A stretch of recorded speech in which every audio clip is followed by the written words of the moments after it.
장애인의 인권 향상을 위해 늘 함께해 주시는 우리 언론사 여러분 굉장히 감사합니다. 오늘 좀 저희가 급하게 기자회견을 하고 있는데요. 좀 비통한 마음으로 좀 올라왔다라는 점 알아주셨으면 좋겠습니다. 저희 총선 승리를 위한 사실은 더불어민주당 전국장애인위원회 기자회견이었는데, 밀실 공천에 희생만 당하는 전국장애인위원회는 필요 없다. 전국장애인위원회를 총 사퇴한다라는 입장으로 이 자리에 섰습니다. 네, 지금부터 더불어민주당 전국장애인위원회 총 사퇴를 하고자 기자회견을 시작하겠습니다. 네, 저는 전국장애인위원회 사무국장을 맡고 있는 김혜미입니다. 반갑습니다. 네, 우선 참석하신 분들 잠깐 소개하자면 김효진 전국장애인위원회 위원장이신 직무대행님 참석하셨습니다. 네, 이연배 전국장애인위원회 부위원장님 참석하셨습니다. 고동일 전국장애인위원회 대구시당 수석부위원장님 참석하셨습니다. 남민 서울시당 장애인위원회 부위원장님 참석하셨습니다. 송기성 서울시당 장애인위원회 부위원장님 참석하셨습니다. 네, 그럼 저희 취지 설명을 김효진 전국장애인위원회 위원장 직무대행님께서 해주시겠습니다.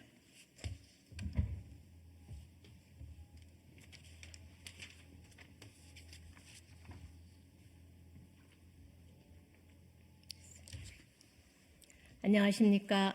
전국장애인위원회 위원장 직무대행 김효진입니다. 네, 더불어민주당 22대 비례대표 국회의원 후보자 20명 중에 장애인은 없습니다. 과정은 공정치 못했고 결과는 참담했습니다. 우리에게는 우리 장애인의 요구를 제대로 대변할 훌륭한 후보가 3명이나 있었습니다. 그런데도 도저히 납득하지 못할 사유로 3명 모두 탈락시켰습니다. 이렇게 장애인의 요구에는 전혀 관심이 없고 아무런 반응도 없는 더불어민주당에서 전국장애인위원회가 과연 존재 이유가 있을까요?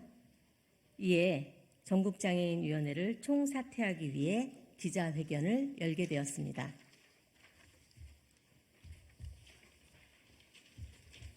네, 기자회견문 낭독이 있겠습니다.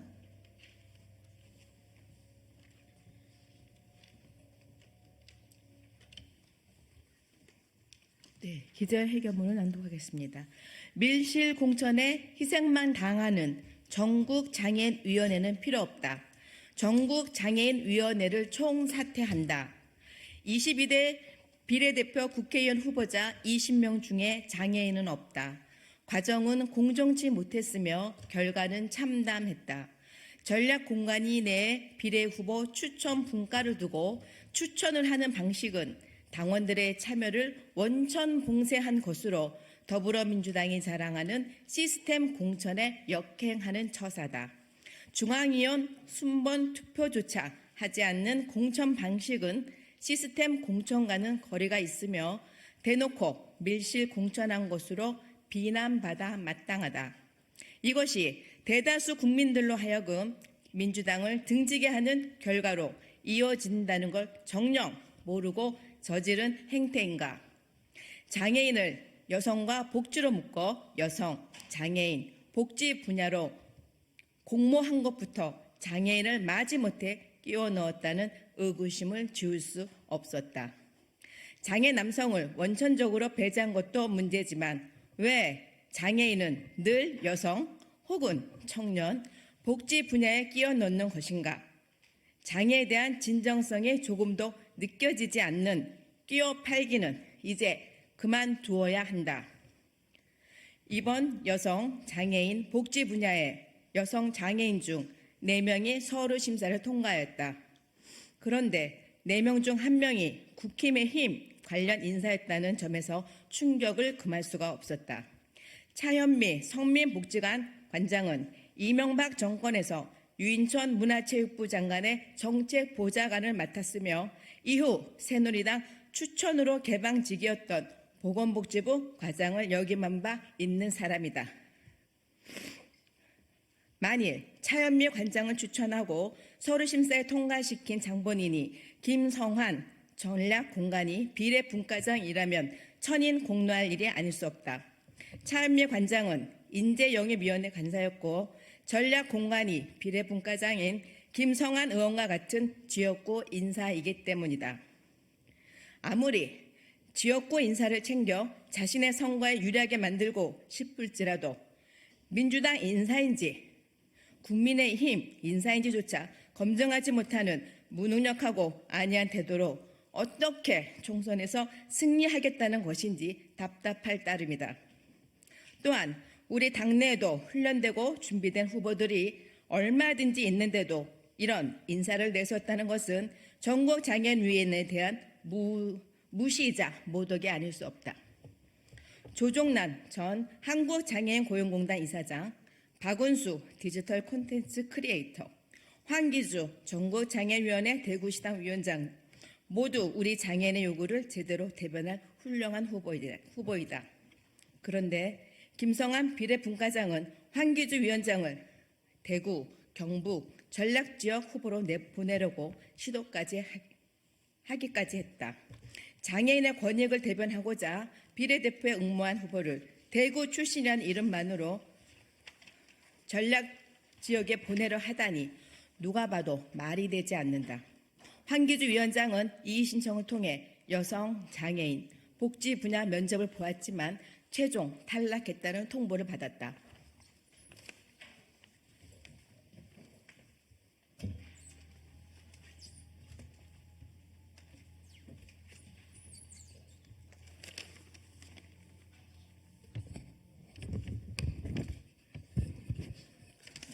이에 그치지 않는다.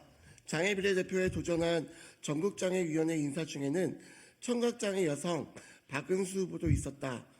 그에게는 공관위에서 최종 선발되었으며 당선권 내에 배정되었다는 통지까지 해놓고 다음날 최고위원회에서 부결되었다며 반복하는 사태까지 벌어졌다. 장애 인식 개선을 위한 사진 한 장을 그리 벌벌 떨면서 265만 명 장애인의 상처와 분노는 아무렇지도 않은가. 박은수 후보는 10년 동안 당에서 활동한 경력자이자 당에서 성장한 청년이며 전국장애인위원회 부위원장이고 유튜브 구독자 10만, 최고 조회수 500만을 기록하고 있는 디지털 콘텐츠 크리에이터이다.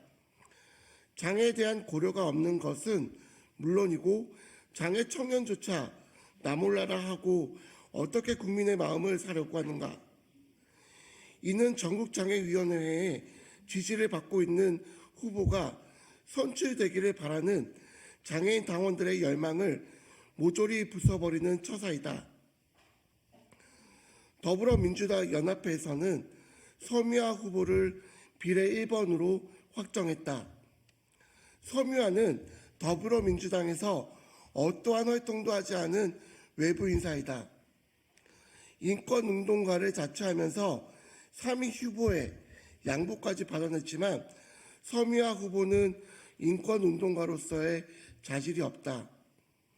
그는 문재인 정부 때 대통령 지명으로 국가인권위 비상임위원으로서 임명되어 2020년 5월 1일부터 2023년 4월 30일까지 활동했다. 그러나 국가인권위원회 비상임위원으로 재직하던 중이었던 지난 2021년에 서미화가 소장을 맡고 있던 전남장애우 권익문제연구소에서 운영 중이었던 전라남도 발달장애인 평생교육지원센터에서 교사에 의한 이용인 학대 사건이 벌어졌다. 전남장애우 권익문제연구소는 장애학대 대응 전문기관인 전남장애인 권익옹호기관을 운영하고 있는 기관이기도 한데 산하센터에서 2개월 동안 무려 104건의 학대 사건이 발생했다는 것은 단순한 직원들의 실수만으로 보기 어렵다. 더구나 국가인권위원회 비상임위원이었던 서미화는 이와 관련된 아무런 책임을 지지 않았다. 이것이 과연 인권운동가로서 자처하는 사람의 형태인지 장애인의 분노를 금할 수 없다. 더불어민주당에서는 지난 17대 총선부터 21대까지 모두 당내 인사가 아닌 외부 인재 영입을 통해 장애인 비례 후보를 선정해왔다. 이로 인해 당내 인사들이 정당 활동을 통해 축적한 조직적, 정책적 역량을 검증받고 발휘할 기회가 차단되는 악순환이 반복되어 왔다. 이번 더불어민주연합에서는 섬유화를 국민후보 1번으로 확정한 것 역시 더불어민주당 비례후보 20명의 장애인을 배정하지 않은 것에 대해 부정적인 여론을 덮으려고 또다시 장애인을 홍보수단으로만 활용하라는 시도에 비춰진다. 이처럼 지난 20년 동안 외부에서 인재를 영입해온 것도 모자라 이제는 아예 대놓고 배제하려는 작금의 사태에 우리 전국장애인위원회는 분노하지 않을 수 없다. 장애인의 요구는 전혀 관심이 없고 아무런 반응도 없는 더불어민주당에서 전국장애인위원회는 존재 이유가 없다. 우리 전국장애인위원회는 구성원들은 총사퇴할 것이며 모든 책임은 당에서 져야 할 것이다. 장애인 비례 후보는 우리 장애인들만 요구하는 것이 아니라 다양성을 발휘해 포용과 연대의 가치를 선도해야 할 더불어민주당의 시대적 소명이다. 2024년 3월 18일 더불어민주당 전국장애인위원회. 네, 구호 외치면서 가겠습니다. 앞에 보시면 필요 없다, 필요 없다. 네, 총사퇴한다. 예, 해주시면 될 것 같습니다. 네. 밀실 공천에 희생만 당하는 전국장애인위원회는 필요 없다. 필요 없다. 필요 없다. 필요 없다. 전국장애인위원회를 총사퇴한다. 사퇴한다. 사퇴한다. 사퇴한다. 네, 이것으로서 기자회견을 마치겠습니다.